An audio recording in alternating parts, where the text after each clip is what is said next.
বর্তমান বিশ্বে একটা জাতির সম্মানের মানদণ্ড হচ্ছে তার ট্রাভেলিং ডকুমেন্ট বা পাসপোর্ট।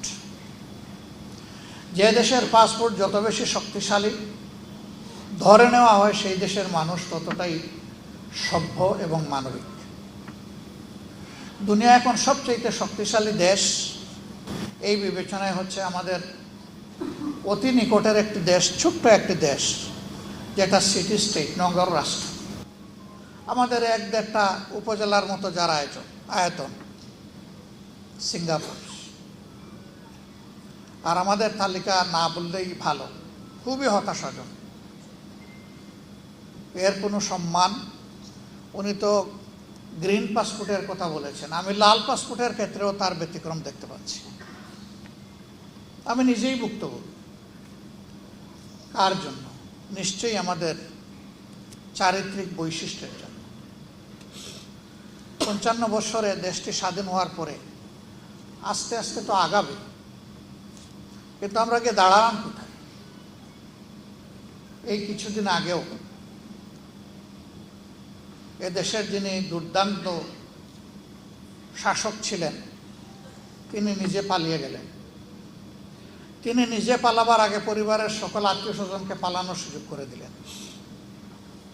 এবং তিনি যখন পালিয়ে গেলেন, এত দুর্ভাগা জাতি জাতীয় মসজিদের ক্ষতি পর্যন্ত পালাইলেন।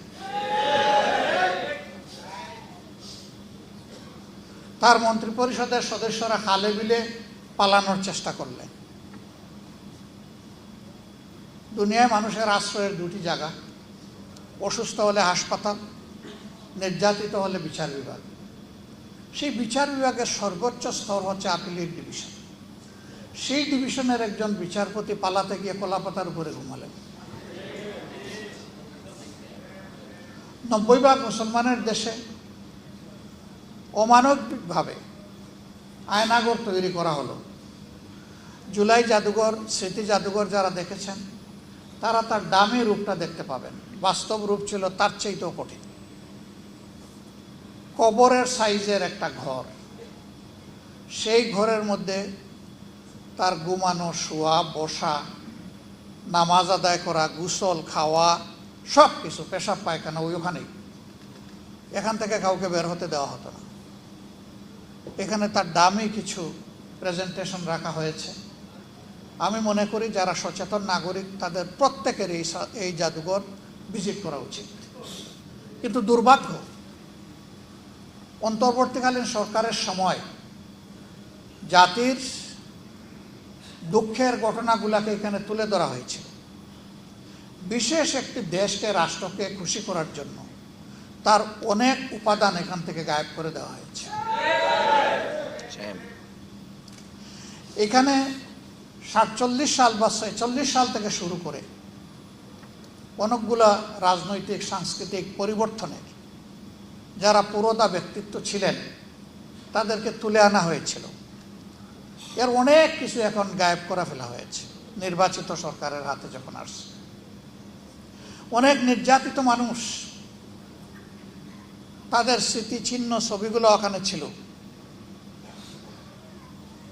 একটি নির্দিষ্ট দলের লোকদের স্মৃতি রেখে বাকিগুলা গায়েব করে ফেলা হয়েছে। আপনারা সেই সময় ইসলামী ছাত্র শিবিরের কেন্দ্রীয় সভাপতি দেলোয়ার হোসেনের কথা জানেন, যে প্রায় 200 দিন যাকে রিমান্ডে নেওয়া হয়েছিল, তারপর কিনা অত্যাচার করা হয়েছে। আমাদের প্রয়াত প্রধানমন্ত্রী বেগম খালেদা জিয়া তার নাম নিয়ে আক্ষেপ করেছিলেন। তার একটা স্মৃতি ছিল, এটা গায়েব করে ফেলা হয়েছে। সীমান্তে ফেলানিকে অমানবিকভাবে ঝুলিয়ে হত্যা করা হয়েছিল, ওই স্মৃতিটা গায়েব করে ফেলা হয়েছে। এটি ভালো লক্ষণ নয়।